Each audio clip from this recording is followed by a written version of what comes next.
Good morning friends. നമ്മൾ എങ്ങനെയാണ് text ഡിയുടെ പ്ലാറ്റ്ഫോമിൽ നമ്മൾ രജിസ്റ്റർ ചെയ്യുന്നത് എന്നുള്ളതിൻ്റെ ഒരു സ്ക്രീൻ റെക്കോർഡ് വീഡിയോ ആണിത്. അപ്പോൾ അതിനുവേണ്ടി നമുക്ക് റെഫറൽ ലിങ്ക് അയച്ച് തന്നിട്ടുള്ള ആ വ്യക്തിയുടെ റെഫറൽ ലിങ്കിലേക്ക് നമ്മൾ ജസ്റ്റ് ഒന്ന് ടച്ച് ചെയ്ത് കഴിഞ്ഞാൽ നേരെ ടെക്സ്റ്റ് ഡിയുടെ പ്ലാറ്റ്ഫോമിലേക്ക് അത് പോകും. പിന്നീട് നമുക്ക് രജിസ്റ്റർ ചെയ്യാൻ വേണ്ടിയിട്ട് ആവശ്യമുള്ളത് നമ്മുടെ മെയിൽ ഐ ഡി ആണ്. അപ്പോൾ ആദ്യത്തെ ഭാഗത്ത് നമുക്ക് മെയിൽ ഐ ഡി ടൈപ്പ് ചെയ്ത് കൊടുക്കാം.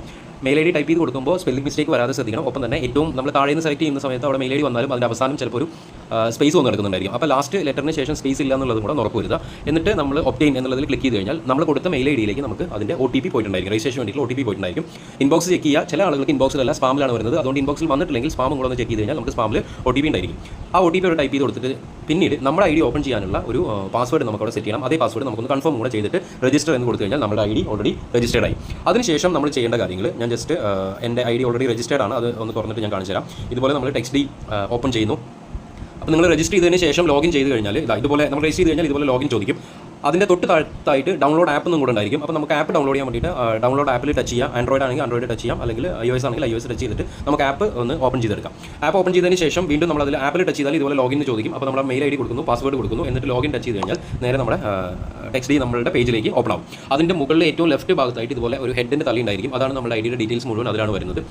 അപ്പോൾ അവിടെ അതിൻ്റെ താഴത്ത് ബേസിക് വെരിഫിക്കേഷൻ എന്നുള്ളൊരു കോളം കാണാം. ഞാൻ ഓൾറെഡി വെരിഫൈഡ് ആണ്. സോ ബേസിക് വെരിഫിക്കേഷൻ നമ്മൾ കൊടുത്തു കഴിഞ്ഞാൽ നമ്മുടെ പേര് ചോദിക്കും, കൺട്രി ചോദിക്കും, അതുപോലെ തന്നെ നമ്മുടെ ഹോം ടൗൺ ചോദിക്കും, അതുപോലെ നമ്മുടെ ഐ ഡി പ്രൂഫിൻ്റെ നമ്പറും ചോദിക്കും. ഈ ബേസിക് ആയിട്ടുള്ള വിവരങ്ങൾ കൊടുത്തു കഴിഞ്ഞാൽ ബേസിക് വെരിഫിക്കേഷൻ നമുക്ക് കംപ്ലീറ്റ് ആവും. അപ്പോൾ അത് കൊടുത്ത് ഉടനെ തന്നെ നമ്മൾ നോക്കിയാൽ അണ്ടർ ഓതൻറ്റിക്കേഷൻ ആണ് കാണിക്കുക. അപ്പോൾ അത് ഓതൻറ്റിക്കേറ്റഡ് വന്നതിന് ശേഷം അഡ്വാൻസ് വെരിഫിക്കേഷൻ കൊടുക്കാം. അഡ്വാൻസ് വെരിഫിക്കേഷനിൽ നമുക്ക് ആവശ്യമുള്ളത് നമ്മൾ കൊടുത്തിട്ടുള്ള പ്രൂഫിൻ്റെ, അത് ആധാർ കാർഡ് നമ്പറോ അല്ലെങ്കിൽ ഡ്രൈവിംഗ് ലൈസൻസോ എന്താണെങ്കിലും ആ പ്രൂഫിൻ്റെ ഫ്രണ്ട് പേജിൻ്റെ ഫോട്ടോ നമുക്ക് അപ്ലോഡ് ചെയ്യണം. അതുപോലെ തന്നെ ആ പ്രൂഫ് നമ്മളിങ്ങനെ നെഞ്ചോട് ചേർത്ത് പിടിച്ചിട്ടുള്ള ഒരു ഫോട്ടോയും കൂടെ നമുക്കതിൽ അപ്ലോഡ് ചെയ്യേണ്ടതുണ്ട്. ഓക്കെ, അപ്പോൾ അതും കൂടെ അപ്ലോഡ് ചെയ്ത് കഴിഞ്ഞാൽ അതും അണ്ടർ ഓതൻറ്റിക്കേഷൻ വരും. ഒരു മണിക്കൂറൊക്കെ കഴിയുമ്പോൾ അതും ഓതൻറ്റിക്കേറ്റഡ് എന്ന് പറഞ്ഞിട്ട് കാണാൻ സാധിക്കും. അതിനുശേഷം നമ്മൾ ഇതിൽ ചെയ്യേണ്ട ഒരു കാര്യം, നമ്മളിത് ഈ സെക്യൂരിറ്റിയിൽ പോവുക. അവിടെ നമുക്ക് നമ്മുടെ വിഡ്രോവൽ അഡ്രസ് ബൈൻഡ് ചെയ്യാനുള്ള ഒരു ഓപ്ഷൻ ഉണ്ട്. അതുപോലെ തന്നെ നമ്മുടെ വിഡ്രോവൽ പാസ്വേഡ് സെറ്റ് ചെയ്യാനുള്ള ഒരു ഓപ്ഷനും കൂടെ ഉണ്ട്. അപ്പോൾ ബൈൻഡ് വിഡ്രോവൽ അഡ്രസ്സിൽ ടച്ച് ചെയ്ത് കഴിഞ്ഞാൽ നമുക്കവിടെ നമ്മുടെ വിഡ്രോവൽ അഡ്രസ് TRC20 അഡ്രസ് നമുക്ക് അവിടെ പേസ്റ്റ് ചെയ്യാൻ പറ്റും. അതുപോലെ തന്നെ നമുക്ക് വിഡ്രോവൽ പാസ്വേഡ് സെറ്റ് ചെയ്യാനാണെങ്കിൽ നമുക്ക് അതിൽ ടച്ച് ചെയ്തിട്ട് വിഡ്രോവൽ പാസ്വേഡ് സെറ്റ് ചെയ്യാം. ഇത്രയും കാര്യങ്ങൾ ചെയ്ത് കഴിഞ്ഞാൽ നമ്മുടെ ബേസിക് ആയിട്ടുള്ള കാര്യങ്ങളെല്ലാം കംപ്ലീറ്റ് ആയി. അതിനുശേഷം നമ്മൾ ഇതിലേക്ക് ഫണ്ട് കൊണ്ടുവരാൻ വേണ്ടി നമ്മൾ ചെയ്യേണ്ട കാര്യം, ഇവിടെ നമുക്ക് ഡെപ്പോസിറ്റ് എന്ന് പറയുന്ന ഒരു ഓപ്ഷൻ ഉണ്ട്. അവിടെ പോയി കഴിഞ്ഞാൽ നമുക്ക് TRC20യുടെയും അതുപോലെ ERC20യുടെയും അഡ്രസ് ഉണ്ട്. നമ്മൾ TRC ആണ് കൂടുതൽ യൂസ് ചെയ്യുന്നത്. TRC20യുടെ അഡ്രസ് എടുക്കുക.